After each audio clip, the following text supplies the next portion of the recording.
Great at Work: How Top Performers Do Less, Work Better, and Achieve More. By Morten Hansen, author. Summary: Great at Work examines what it takes to be a top performer and gives practical advice to achieve significant results at work while maintaining an excellent work-life balance. Morten Hansen is one of the authors of Great by Choice, the result of a 9-year study on what makes companies great. But after writing that, he still had a question on his mind. Why do some individuals perform better than others? He recruited a team and launched one of the biggest research projects on individual performance at work ever. They collected tons of data about how people work and what results they get, then analyzed it statistically.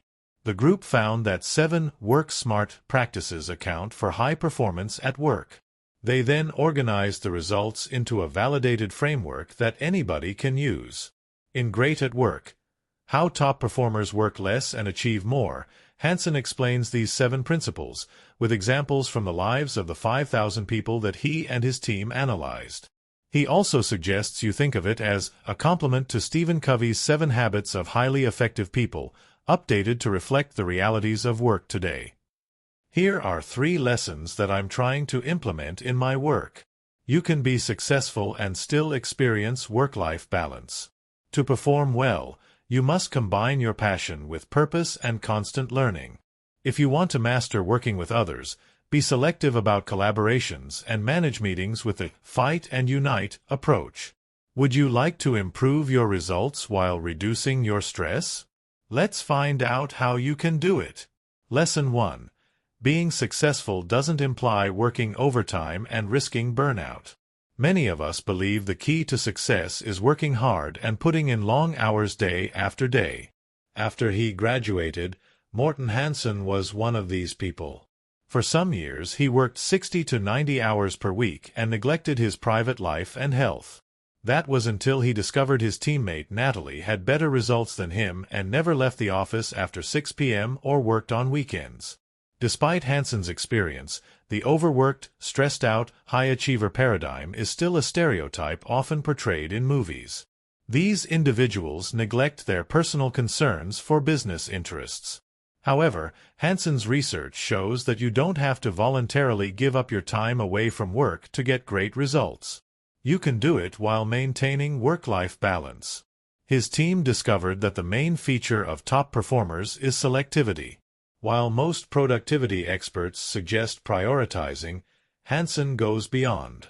If you want to excel, he says, you need to evaluate carefully which activities are worth your time. Top performers apply the do less, then obsess principle. They are very selective about goals, ideas, and collaborations.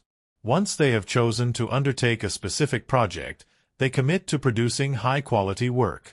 As the author says, to work smart means to maximize the value of your work by selecting a few activities and applying intense targeted effort. Lesson 2. Do what you love with purpose, even if it means redesigning your work, and never stop learning. Hansen's research has brought some unexpected findings. A popular assumption is that you can achieve greatness only by doing what you love.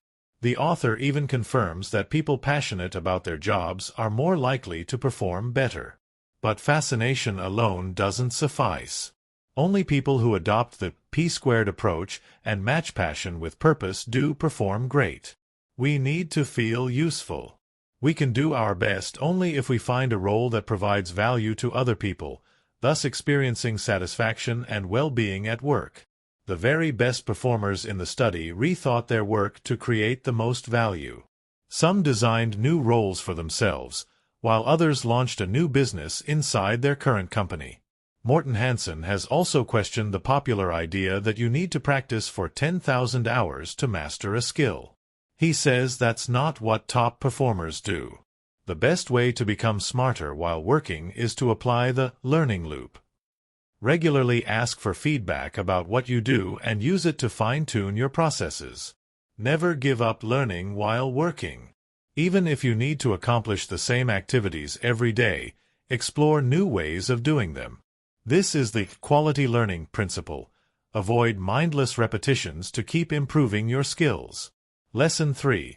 collaborate only when useful and hold effective meetings using the fight and unite method.